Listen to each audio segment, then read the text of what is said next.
Hello from Tosh Tyres. I've got a Renault Megane here, Mark 4 on a 2017-2018 plate. Basically this is a present model.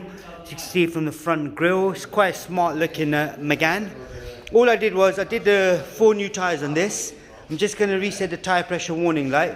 But before I do it, you can see if there's something you've got and you want to reset the tyre pressure, I'll show you how it's done.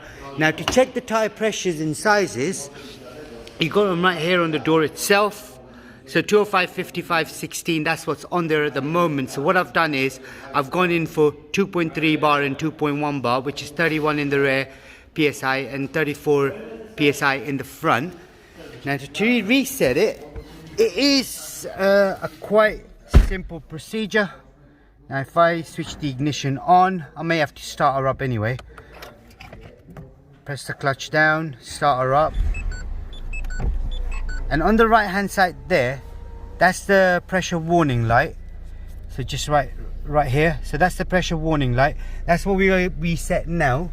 To do it, we can do it through the display. But if you've got something like 2016, you can do it through here. If you've not got a display here screen, so you press the home button, go into menu. I would go into vehicle. And then I would turn right, scroll right, and then tyre pressure. As I've already done it, so when I press the reset button, as you can see it's on at the moment, but as soon as I press the reset button, I say yes, okay, and now it's doing it. So there on the right hand side, the pressure warning light is gone.